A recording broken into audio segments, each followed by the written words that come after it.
Welcome to the Lakeshow podcast presented by Jack in the Box. This is a weekly deep dive into the biggest stories and topics surrounding the Los Angeles Lakers. I'm Chris McGee. Joining me, it's Laker insider Michael Bresnahan and the co-host, hi Brez, of the Locked On Lakers podcast, Brian Kamenetzky. BK is here, Brez. I am. Great to see you. BK. And you. You guys you got mic stands now. You used to have to hold the mic in your hand. No, this is new. Yeah. Last I months, can maybe gesticulate wildly with both hands. Yeah. No one can see, but that's cool. Okay. Well, the YouTube people can. The YouTube people. Yeah. Allie's not here. She's gone. She's been here. She's been in the studio once in 3 weeks. We've all decided. She's actually on her way to Sacramento. That game really high school really championships. Oh, nice. Yeah, high school championships. So because we are covering the state championships. Yes, Robert Ory's son will be playing for Harvard Westlake. Yeah. I'm going to get things started with what happened to the Kings. I was going to read the script that had a bad word in it. What happened versus the Kings? Which one of you wants to jump in there? I was there last night. Probably for the best that I'm hosting today. Probably. I mean, I got to share an opinion. I got to be straight with you. Lakers were up 19. Yes, they were. In the first quarter. Minute 32 left, Brez. Everybody ecstatic in the building. Good vibes, good energy. 37-18. You're thinking Lakers are going to be down by half a game below Sacramento. And they play them again in the week. They could pass them in a week and maybe move into 6th, maybe 7th. And then BK and Geet, folks in Lakerland were not so happy with what happened after that, and a little bit of foul trouble for AD. But that was just the beginning of the issues. 76 paint points for Sacramento. I mean, they're a decent paint team, but 76. They scored like 59 points in 18 minutes or something like that. They outscored the Lakers in a 13-minute span from 1 minute and 32 seconds left in the first quarter to halftime. They outscored them by 39 points. 40 points. That's bad. Bad. It's almost unheard of. I'm being dead serious. Like, no, I don't know if I've if ever you heard of went that. to make a sandwich, you're like, okay, this game is in hand. Yeah. I'm going to go read my children a story. I'm going to go, barbecue something, whatever. You come back and you're like, what happened? Yeah. Like, it's sometimes we're up 19. What the F? Allie texted me, what the F happened, because she went on a conference call for the high school championships. They were up 19. She came back, they were down 20. You come back to halftime, like sometimes it happens where you come back, the 19-point lead's gone. We're only up by 2 or 6 or 1, or it's tied. Like, stuff happened. They were down 15 at halftime. Like, how do you go from up 19 to down? You know how they were outscored 54-20. That'll do it. After going up 19. And in less than 2 quarters of time, too, because they went down 21, with like 3:30 left in that third. Like, that's less than 2 quarters. Like, they got outscored by 41 or 42. To me, I'm thinking, like, you could be down 40 at halftime, right? Like, that's what happened, basically. Yeah. Geet, in that span. I don't remember a game like that in a while. Yeah. And you could definitely sense it at the arena, like, what happened here? And in the locker room afterwards, it only got worse. LeBron limped off the court. A little under 4 minutes to go. Lakers still in the game, down 14, I want to say. He would have kept playing. That game was over, Brad. And so all of a sudden, he's answering questions afterwards about, my ankle. It acts up some of these games. And he said it was fine in the OKC game. Still put up great numbers last night, 31 points, 13 assists. But now AD is being asked, can this team go on for a while if LeBron has to sit out? AD answered with one word, yes. Or maybe he said, sure. I don't quite remember, but a lot of questions about, who's healthy and who's not. It's better than it's over. Yeah, exactly. It's take the first 5 minutes of the Oklahoma City game where they look terrible. And then the rest of the game, they look phenomenal. And then they come out against Sacramento, again, looking fantastic. Everybody understanding the importance of this game. It wasn't like they didn't try. They came out ready to go. Right, absolutely. Yeah. And then they just, they took the foot off the gas, or AD got the foul trouble, whatever it was, and they relaxed, and it just enough to let Sacramento back in the game. And then they were terrible again, as if it was the first 5 minutes. The swings on this team, the lack of consistency is unbelievable. BK, I'm going to give you a stat. Okay. At the end of the half, the last 18 shots that the Kings took, they made 17 of them. Malik Monk and De'Aaron Fox went crazy. Mitchell was 4 for 4 from 3. Like, everybody was hitting on all cylinders, but it was those two that were the catalyst. They were able to get downhill. They get you into the pick and roll. You're chasing. Their speed is not it's an advantage for them over the Lakers' perimeter. Then AD comes over to help, or Jackson Hayes. Now Sabonis is roaming free. He's getting boards. It was a tough – they couldn't figure out a way. So I'm going to read you what AD said, and then you jump in. Some of the things we were in defensively allowed De'Aaron Fox and Malik Monk to get whatever they want. Live in the paint, Davis said. And if I go help, then Sabonis is wide open. So they did a good job manipulating what we were doing. The Kings manipulated the Lakers into doing what they wanted. They got exactly what they wanted. Like, he's wearing a Star Wars shirt. Those Jedi mind tricks. Yeah. There was a lot of that in the postgame of, I think, more unvarnished responses to questions than you might typically get. You know, Darvin talked about the team relaxing. Rui talked about the team relaxing. AD mentioned, schemes. Like you just read the quote. LeBron was asked where the game turned. He said Anthony Davis picked up a second foul. Sort of the subtext there is you can't get into foul trouble, which has been a problem since the All-Star break for AD. And I think it's because they all understood the importance of that game. They understood that if you want to have an opportunity to pass the Kings and get out of the play-in, you have to win that game, because now the season series is with Sacramento. It's over. It's over. Yeah. And they're four back in the loss column. So you're not going to catch them. So the list of teams that the Lakers can actually catch in their 18 games left, I believe it is, is getting narrow. And the Warriors are playing phenomenally. The Warriors are 2 ahead of them, and so are the Mavs. So right, because people got to look at the loss column. It's a small list. Yeah, it is. Yeah, and the Warriors have the third easiest schedule the rest of the way. They play the Bulls, Spurs. So I was looking at when we play the Warriors, like, hey, there's a chance to pick up a game. Yeah. Lakers have the T-Wolves, Bucks, and Kings. So say you go 2-1, you're down 3 games to the Warriors going into that game. So it's going to be tough sledding ahead. Yeah, there's no doubt. But go off of what we were talking about with AD and then BK. Go. You're trying to jump in. Just you were in the locker room. Yeah, you know what I would say? First of all, I thought Sacramento, I felt like they're kind of a mirage ever since last season. They have this fun regular season run. They score a lot of points. They finish 3rd in the West. They're not very good defensively. And then they lose in the first round. And you realize, this team has some issues. And they are where they are this year. They're right around, 7 or 8, because that's about what they are. And I really thought the Lakers were going to get up for this game, just like they did against OKC. These are all must-wins. And they did. And just to see it fall off that cliff, Geet, I don't remember a game like that recently. Yeah. When the arena was charged up, the Lakers seemed like, okay, we're going to start controlling our destiny. How much credit do you give to the Kings? Yeah, you have to. I mean, like I said, I thought they were a mirage. Yeah. And are they going to win the West? No. But wow, they can score. And they know how to play off each other. Yeah. They've actually been around for a while. They're kind of like Denver Light because, De'Aaron Fox has been with them for several years. Sabonis, what a nice pickup for them. They've got some pieces. Malik Monk, a nice free agent signing. I've had to remind a few people today, by the way, the Lakers had no chance of re-signing him because he was here on a veteran's minimum contract. Dubber, are you listening? The Dubber, I have to go through this all the time with people. The Lakers were allowed to offer the $6 million mid-level. That's what the spot they had, Brez. They did that. Yeah. He thought about it, but he went and got 19 instead. Yeah. 2 years, $19 million. That, about 9.5 a year. Yeah. That beats 6.5 in most. And by the way, it puts him on a path classes. to be able to get a raise again bigger than what the Lakers could have given him. Yeah, well, he's actually unrestricted again. So what a great time for Malik Monk. He's probably going to win 6th Man of the Year. 17 points in the first half last night. So did it hurt even more because it's the Kings and you can? I've been saying for weeks, this is a team you have to target. This is a team you can pass. You play them twice over a 1 week span. They seem weak defensively. They've avoided the injury bug pretty much the entire season. You don't wish injuries, but is that going to change? Are they going to have an almost flawless injury-free season? This is a team to go after, and the Lakers did for 11 minutes, Skeet, 10.5 minutes. Yeah. And then the roof absolutely caved in. Yeah.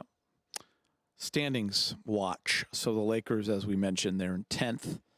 Two games behind the Warriors when we are recording this. We're playing, this is on a Thursday. And in the loss column. In the loss column. They're 2 games behind them in the loss column. 34-30 record, 18 games left. BK, realistically, where could they get? 8. 8 is probably the highest they could go. I think 8, 9. You'd have to beat out Dallas and Warriors. Right. The issue is that the schedule is brutal. Brutal. But because the schedule is brutal, they actually are playing the teams that they're chasing. Yeah. But like you say, you talk about Golden State back-to-back against the Spurs. And while the Lakers seem to struggle with San Antonio, nobody else seems to. No, so they're a horrible team. Yeah, they're really not good. And with a really good player. The way that the Warriors are playing right now, they're not going to lose those games. No. And it's just, they can beat anybody, the Lakers. But what they haven't been able to do is that sustained run of 12 of 14. You know, they feel, I think, what is it? Like the beginning of the season, it was like 15-10. They were 9-3 over 12. Terrible after the IST. Then like 17-10. Those are good records. But it's always 2 wins, a loss, 3 wins, a loss, 2 losses, then 3 more wins. They haven't ripped off 9 in a row this year. January is where this, listen, they had the skid after the IST was brutal.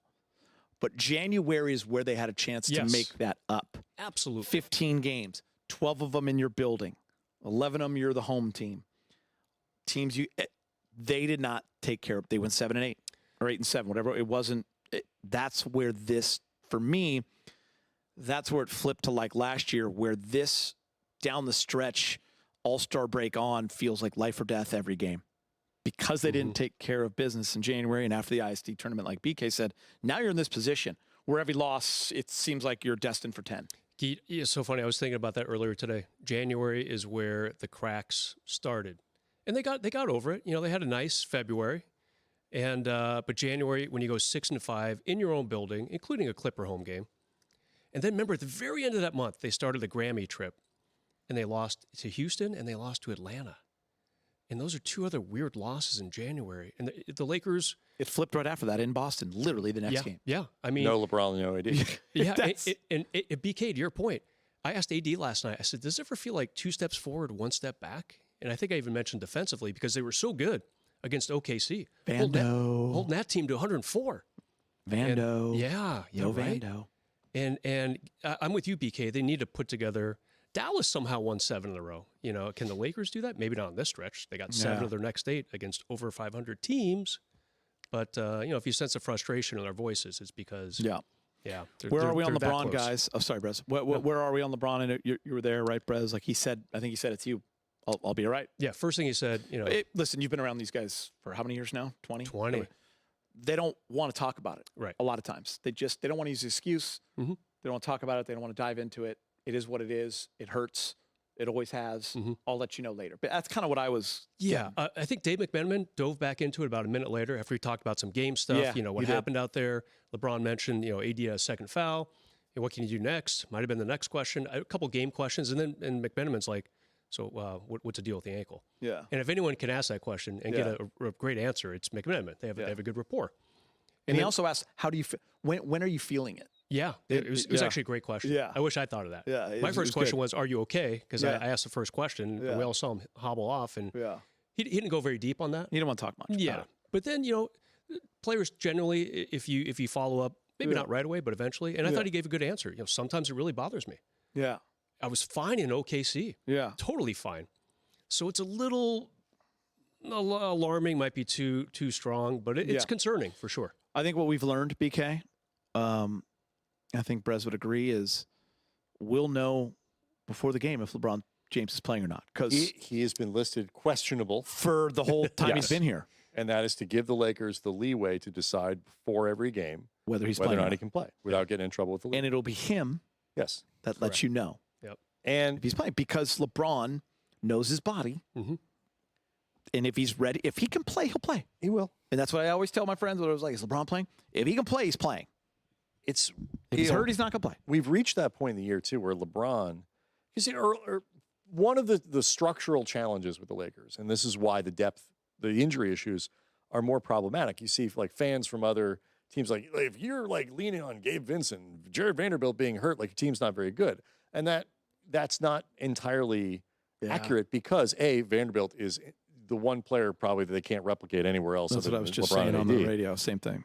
But they're also in a situation where like LeBron is LeBron, but he's not like LeBron until after the All-Star break, because you need him to be able to kind of measure what he's doing, and he can't play full out every possession defensively, and so you need the depth to fill in those gaps and make it easier for LeBron. Is rounding into let's see what we can do in the playoffs LeBron right now, and that I think is what is ultimately going to be really disappointing if the Lakers can't find some consistency over the last 18 games. Is now you're really actually are wasting the peak LeBron parts of the season. Now that doesn't mean they're going to. They could turn around.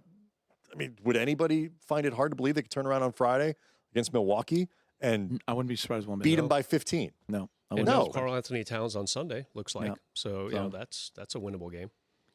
All right, guys. Lakeshow fans, remember, you can be a part of this show each week. Feel free to send us your questions and comments. We'd love to hear from you. We're taking a break, but when we return, a round of bucket or brick.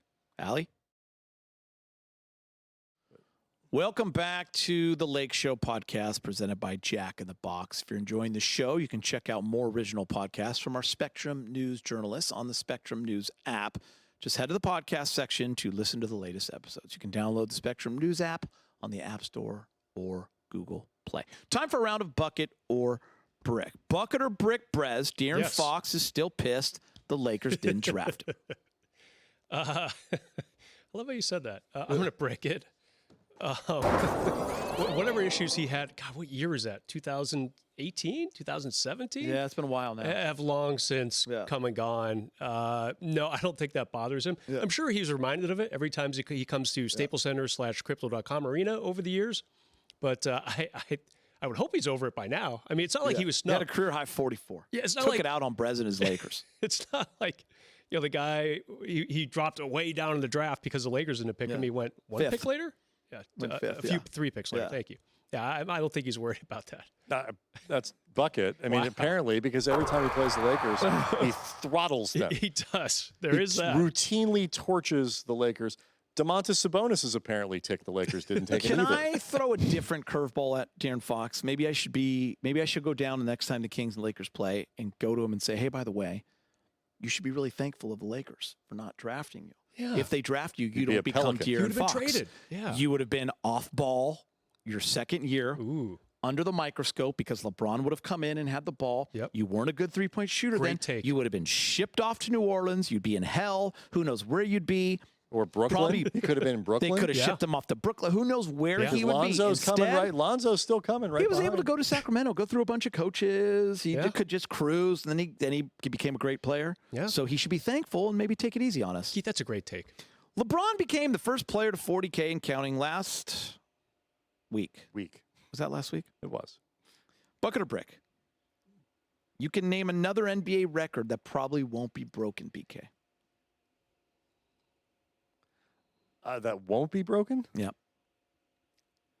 No, I don't think I'm going to brick that. I can't. I'm sure I could look and find something. It's like in baseball, like the guys who have like complete games, 123 so there was this guy named Wilt season. Chamberlain who scored 100 points in a game. Somebody could do that. Don't overthink it. No, but I'm saying, but somebody could score 100 points in a game. Okay, so you think it'll be broken? We got a long time left on this planet. I just did. Okay. Well, you made it.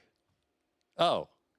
I just thought you just throw the brick. No, you got to miss it. Anywhere you want. Bank it off the rim or something. Let me do that again. Throw it off the roof, off the ceiling. Yeah. There we go. Much better. Brez, LeBron? Is an absolute brick. I mean, who's going to break AC Green's 1,100 consecutive games in a row? I forgot about that one.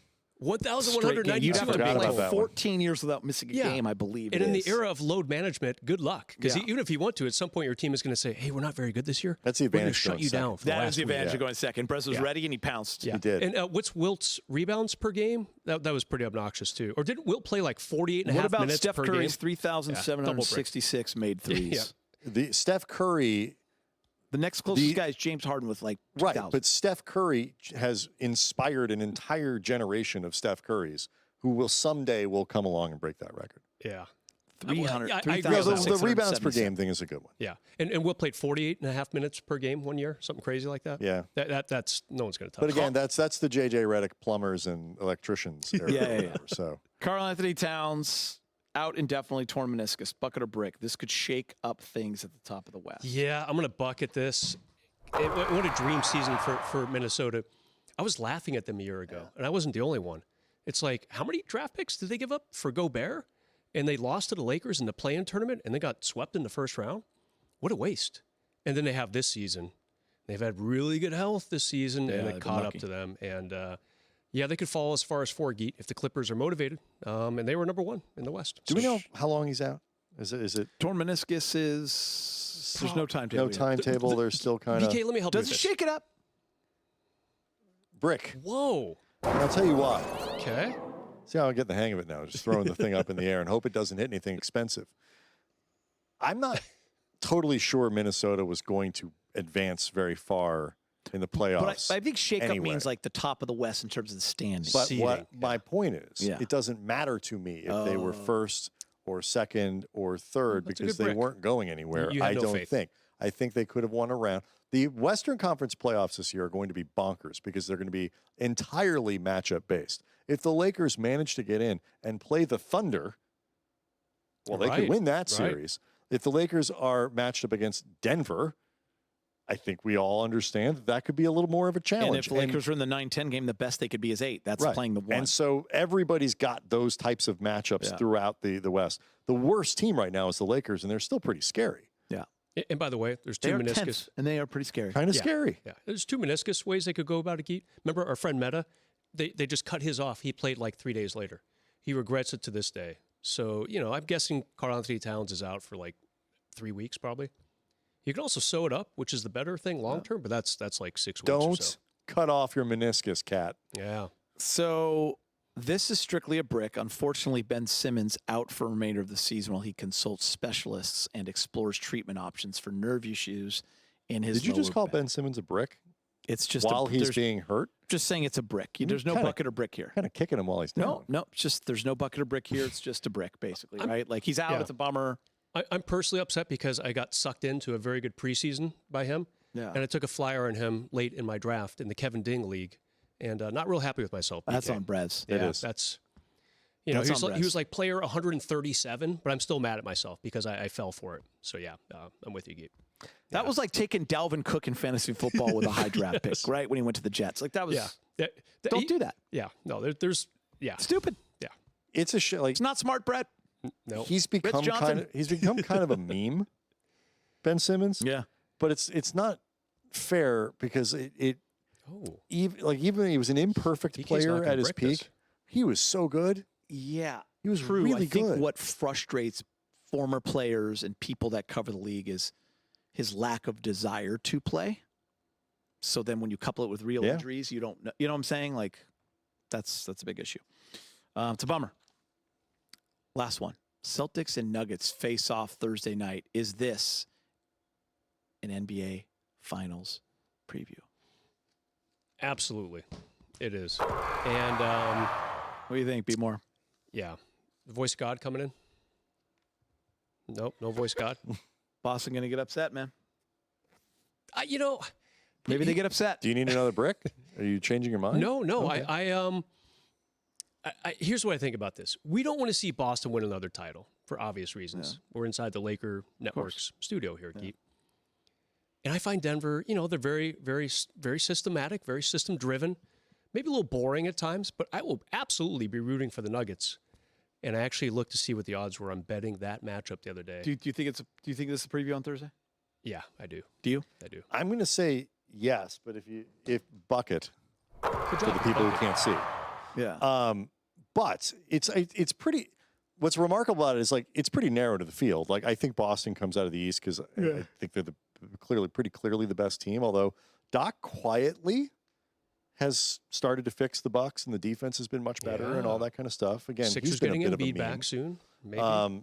Sixers, you never know. Yeah. But the West is brutal. Like if you told me I'm not, I'm not sold on Minnesota, but they're really good. You told me Oklahoma City makes the finals. I 100% believe that. You tell me that the Clippers, if Paul George and those guys are healthy, make the finals. I think it's Denver or the Clippers. I believe that. I agree. The most likely turnout, I think Durant and the Suns are a third. Yeah, I think the most likely scenario is Denver versus Boston. But you're not. But there are 5 teams in the West that it would not surprise me in the least to get to the finals. What did the gamblers say? Right now, Denver and the Clippers are tied to come out of the West at plus 250. And then it's a big drop to OKC, Minnesota, even Phoenix. Actually, Phoenix might be third, but they're plus 650. So it's a pretty big drop. Vegas is all over Clippers and Denver. Thanks both for listening and being a part of the show. Appreciate you all. You seem a little down. No, I'm good. Yeah. Thank you for listening to the Lake Show podcast presented by Jack in the Box. If you like what you hear, leave us a rating and review on your favorite podcast app. We want to hear from you, so send us your questions. Hit us up BK. On Twitter at Real A Clifton and Geeter3 and Mike_Bresnahan. Until That's a good break. Next week. And the Cam Brothers, too. Cam Brothers, they signed at BK and Locked On Lakers and all that good stuff. Oh, sorry, BK. Not sad, BK. We just got another show we got to do, BK. So we got to save it. Oh, Brick. I'm trying to make this one.